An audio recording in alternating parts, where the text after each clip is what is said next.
Yeah, so throughout COVID and everything, our sales have really picked up through online. And unfortunately, we're just trying to keep up. We've been sold out of product. Every time we get a shipment in, it's pretty much gone immediately.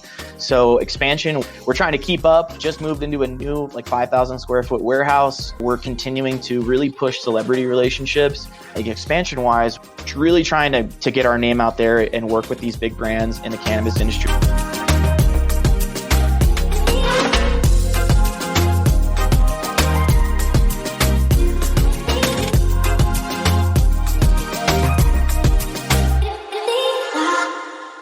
All right, everyone. Welcome back to another episode of the Cannabis Corona Report, where we talk to cannabis companies that are succeeding during the global pandemic. And joining us today is Will Breakell from Blazy-Susan. Will, welcome to the show. Hey, Dan. Great to be here. Thanks for having me. Yeah, this is going to be fun. For our regular listeners know that the companies that I get most excited about are companies that dominate narrowly defined markets and have really great branding. And not only does Blazy-Susan check both of those boxes, but you also have this, why didn't I think of that idea product? I'm going to set the stage for, I'm probably steal some of your thunder here, but I'm going to set the stage for our listeners. Picture, you have an apartment with a bunch of your buddies and your coffee table is just cluttered with all your cannabis paraphernalia. And now you picture that same coffee table with everything organized on this spinning tray, Lazy Susan tray for cannabis. That's what we're talking about here. How did you come up with this idea? Yeah, so the Blazy-Susan, it was almost like that exact same scenario, except there was no Blazy-Susan. I moved to Denver, came from VMI, went to a military college, and there we had a rule book that was 70 pages thick of how our room had to look by picture, by drawer and everything. And so when I moved out to Denver for my first real job, basically I moved in with a bunch of stoners in the house I was in. So it was 4 guys. And the first time I walked in, I saw their coffee table and it was covered in stuff. Also things that I had never seen before, volcanoes and all these very cool smoking of devices. So to me, it was kind of wow, they have everything that I, had looked at, have heard about, but wow, it looks awful. I mean, it's a mess. And pretty much what happened was it was a high moment. And I think that's what's really cool about the whole brand, that it was set off by me as a consumer thinking, I need to clean this up. What if I had a Blazy-Susan to clean it up? From there, it was something that had stuck with me for about 3 years. That's basically where the concept was born. And our whole brand kind of came about as, let's build this tray to put things on. Everyone's making new things. Everyone's coming up with the new vape, the new bong, the new whatever. And no one's coming out with anything to store it on. So let's just start with that. From there, we just kind of set on trucking. Yeah, well, I'd say, and you mentioned your branding. It's so tight. It is so tight. I mean, for our listeners, you got to go to the website, but it's kind of themed off that 1950s, the drive-through diners. Why do you think that resonates so well with your demographics? When we kind of came up with Blazy-Susan, it was ultimately a tray. So, for us, it was a play on words of the Lazy Susan. And then it kind of became this thing, okay, well, what does that look like? Yeah. How does that brand actually, come to life? And we kind of came up with Susan as our characters. And, imagine if Prohibition had never happened. That's kind of our take on Blazy-Susan. It's almost like we created that brand of that era. If nothing had ever happened with cannabis, almost like the alternate future, of the retro cannabis things. It resonates with an older generation because they were there. And then the younger generation, it's kind of one of those things. It's people think of that and kind of relate to that as kind of a carefree time, after World War II. It was a good era for a lot of people. And that's kind of how we went with it. And that's kind of the vision behind it as well. We're trying to advance the industry and make fun stuff at the same time. It's been a real blast. Well, the Blazy-Susan and your branding definitely got you on the map, but your second product, they created essentially a category within a category by coming out with pink rolling paper. Tell us about it and tell us, sort of the inspiration behind it and some of the features of this rolling paper, because it's not your father's rolling paper. This is special. Right. Yeah. So really a lot of people know us now for our pink rolling papers.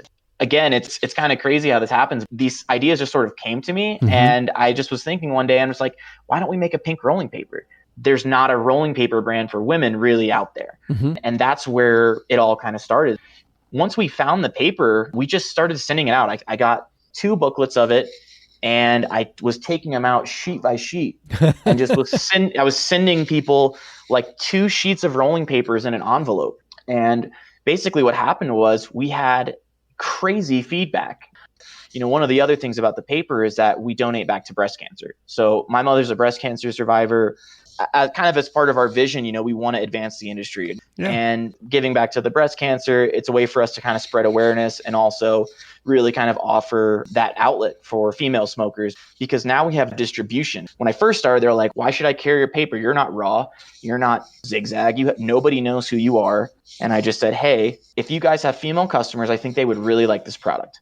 We've been really able to get into that multi-billion-dollar market of rolling papers. That's because it's one of those things that if people come and say, hey, we want a pink rolling paper, we own the SEO on it. Now we've kind of established ourselves in that niche, and it allows us to actually use those distributors and launch new products.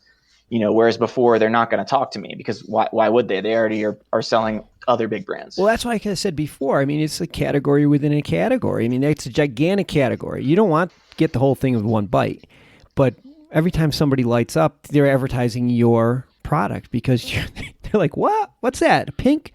Where'd you get that? And that's how it all starts. Let's talk about what's next. Yeah, so throughout COVID and everything, our sales have really picked up through online, and unfortunately, we're just trying to keep up. We've been sold out of product. Every time we get a shipment in, it's pretty much gone immediately. So expansion, we're trying to keep up. Just moved into a new 5,000 square foot warehouse. We're continuing to really push celebrity relationships. Expansion-wise, really trying to get our name out there and work with these big brands in the cannabis industry, because we're friends with everyone, and basically we bring people together. So we're just trying to elevate the experience for everyone, and we work with. So looking at cross partnerships, expansion into other products, even potentially cannabis. So we're looking at being able to partner with a licensed grower here in Colorado. We started with a tray, but now we're going to build everything that goes on it and around it. That's been our business model kind of since day one. There's nothing I'm not afraid to do. We want to be the Nike, the Adidas in this space. Launching a cool purple rolling paper next to expand our shelf space. Those are all things that we're looking at. The sky's the limit. That's how we feel right now. It's good to have a sold out product, but at the same time, we have to really plan to maintain it. Attention Cannabis Podcast listeners. You can now listen to your favorite cannabis podcast ad-free with the MJBulls mobile app. Just download the free MJBulls mobile app to your smartphone to start enjoying cannabis podcasts with no commercials. Go to Apple Apps or Google Play to get the MJBulls Cannabis Podcast app today. You talked about doing a crowdfunding early on, but for the most part, you guys have pretty much been bootstrapping it. Just like you said, you put a little bit of your own money in, and just to keep up with demand and make these changes that you need, it's going to cost a lot of money. Are you raising capital to help you with that? Yes. So currently we actually are finishing our second real round. We're going to be raising at a 1.875 valuation, and we've got about $50,000 left in our round. So wow. Basically there's a little bit of space left. We've been bootstrapping as much as we can. Ultimately I'm guarding my equity, and we're not giving away the farm, because each year we want our valuation to double, triple with what we're doing. Ultimately, that's our goal, and the public market's the best place for that in 2 or 3 years, and then that might be the move. We are raising investment capital, and I'm always open to chat with the right people. I mean, I think more than anything, we just need a good loan, yeah. And that's so funny, because since I sell rolling papers and I'm kind of on this gray market, cannabis banking institutions won't really mess with me because I'm not asking for enough money. But banks won't really mess with me because we've only been in business for 2 or 3 years now. Yeah. And these are hurdles that we're overcoming, with time.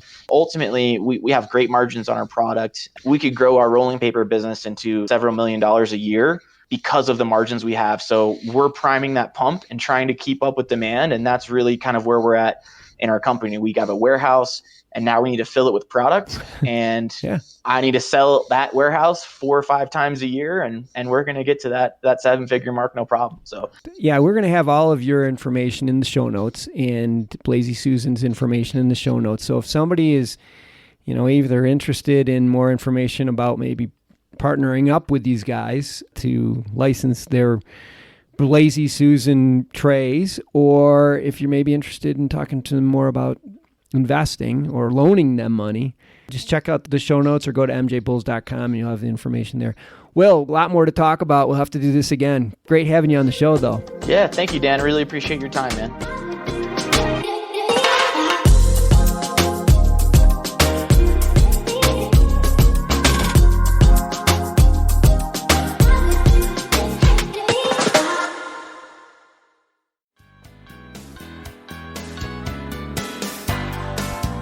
This is Joy Beckerman, and I want to invite everyone interested in the silver bullet of cannabis reform to tune into Hemp Barons on Wednesday, August 12th for the first of a critical 3-part series on the bedrock of near global cannabis prohibition, which is actually at the International United Nations level, and it's a global treaty called the 1961 Single Convention on Narcotic Drugs.